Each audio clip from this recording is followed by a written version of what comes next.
السلام عليكم ورحمة الله وبركاته. مهندس محمد فريد بنصور النهارده فيديو جديد. احنا موجودين فين؟ موجودين في مشروع اسكان جامعة القاهرة، شقة نموذج متوسط مساحة 115 متر.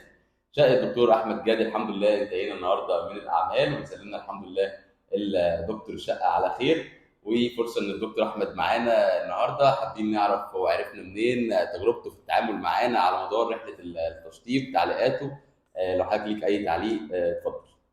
بسم الله الرحمن الرحيم. الحمد لله رب العالمين، والصلاة والسلام على أشرف الخلق والمرسلين سيدنا محمد وعلى آله وصحبه وسلم، وبعد.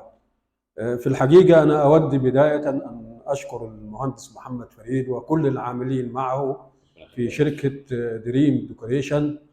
وأنا تعرفت في الحقيقة على الشركة في أثناء عملي في جامعة القصيم، أستاذا في هذه الجامعة عن طريق الجروب الذي قام بإعداده مجموعة من الملاك. وتواصلت في الحقيقة حتى مع الشركة أو مع المهندس محمد والمهندس أحمد عمرو قبل تسلمي للوحدتين السكنيتين في الحقيقة. وأيضا في الحقيقة الذي حببني فيهم هو قيامهم بالواجب، يعني قبل تسلم هاتين الوحدتين، وقد كان يذهبان لمتابعة العمل في هاتين الوحدتين قبل أن أتسلمهما. هناك مجموعة من الأمور في الحقيقة في غاية الأهمية.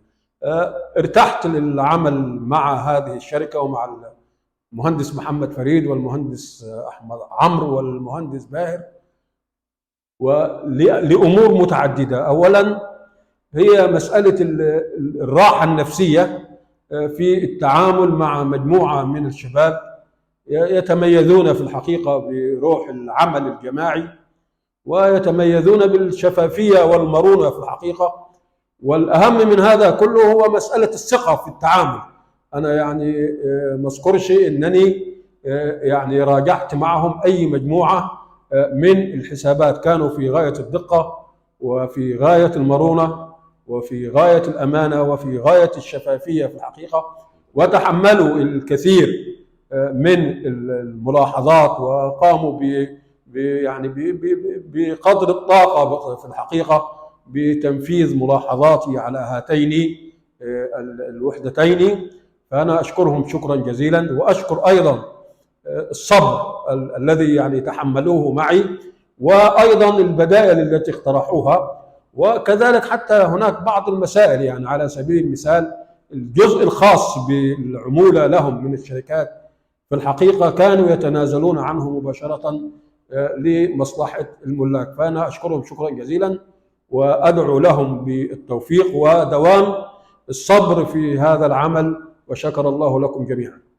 كلام كبير يا دكتور، شهادة كبيرة وكلام كتير قوي علينا ما توقعتوش صراحة من حضرتك. بلاغة ما شاء الله على حضرتك، وما شاء الله على الكلام أكتر من حقنا بشويتين ثلاثة. كتر خيرك ودايما على تواصل، واحنا مبسوطين ان احنا اشتغلنا مع حضرتك ومبسوطين بعلاقتنا بحضرتك. ودايما بنقول عيله دريم بتكبر بالناس اللي زي حضرتك كده، اللي احنا بنحب علاقتنا تستمر بيهم حتى بعد انتهاء الشغل. فعلا حضرتك من الناس اللي احنا نحب ان احنا علاقتنا تفضل بيهم لحد اخر يوم، ونحب ان احنا على طول نكون في تواصل باذن الله. وكل فريق العمل ابتداء من اصغر عامل لحد شخصي اللي موجود بتشرف برئاسه الشركه. كلنا سعداء اللي احنا اشتغلنا مع حضرتك، كلنا سعداء اللي احنا قدمنا لحضرتك منتج الحمد لله نال رضائك. متشكرين جدا لحضرتك ومتشكرين على الشهاده الكبيره ديت والكلام الكبير ده من حضرتك. شكرا لله، ربنا يعني يعينكم. واكرر الكلام، يعني خالص الشكر لهم جميعا في الحقيقه على تحمل يعني عبء العمل وعبء الملاحظات والاجتهاد في تنفيذ الملاحظات بدون ملل في الحقيقة. أعانهم الله وشكر الله لهم. ربنا يخليك يا دكتور، شكرا. السلام عليكم. شكرا.